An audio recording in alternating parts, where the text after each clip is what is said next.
আজি মুখ্যমন্ত্ৰী হিমন্ত বিশ্ব শৰ্মাৰ নেতৃত্বত আজি ধেমাজি আৰু জোনাইত আচলতে মাফিয়া ৰাজ আৰম্ভ হৈছে।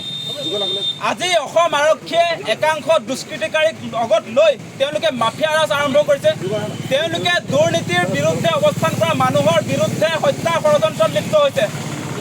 আজি চেপ্পা ডাঙৰীয়াই MSCত এখন RTI দাখিল কৰাৰ কাৰণে তেখেতক হত্যা ষড়যন্ত্ৰ ৰচিছে আৰু সেই হত্যাকাণ্ডৰ লগত আজি জোনাই আৰক্ষী থানাৰ ভাৰপ্ৰাপ্ত আৰক্ষী বিষয়া ইনভলভ হৈ আছে।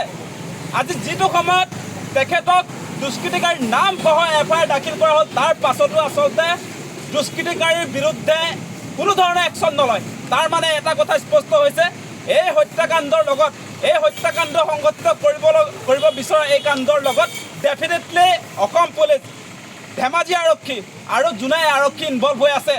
আমি কোনো কাৰণতে এনেকুৱা ধৰণৰ অন্যায় সহ্য কৰি নাথাকিম।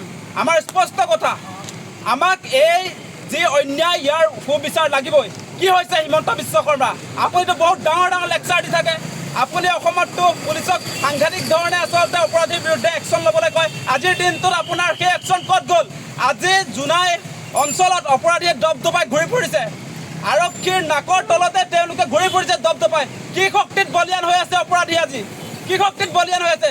নে মুখ্যমন্ত্ৰী হিমন্ত বিশ্ব শৰ্মা আপুনি তেওঁলোকক এই আমাৰ যিজন উপসভাপতি চেপ্পা ডাঙৰীয়াই আজি MSCত RTI কৰাৰ কাৰণে আপুনি অসম আৰক্ষীক নিৰ্দেশ দিছে নেকি তেখেতক হত্যা কৰিবৰ কাৰণে? সেই প্ৰশ্ন আমি হিমন্ত বিশ্ব শৰ্মাক উত্থাপন কৰিছোঁ। সেই প্ৰশ্ন আমি GP সিঙক উত্থাপন কৰিছোঁ। আজি ধেমাজিৰ SPক আমি কমপ্লেইন দিয়াৰ পাছতো কিয় এতিয়ালৈকে ব্যৱস্থা গ্ৰহণ কৰিব পৰা নাই? ইয়াত পুলিচ আছেনে নাই? ইয়াত পুলিচ আছেনে মাফিয়া আছে? মাফিয়াৰ লগত কিহৰ কাৰণে ইমান মিতিৰালি? এনেকুৱা ধৰণৰ কাণ্ড আমি কেতিয়াও সহ্য নকৰিম।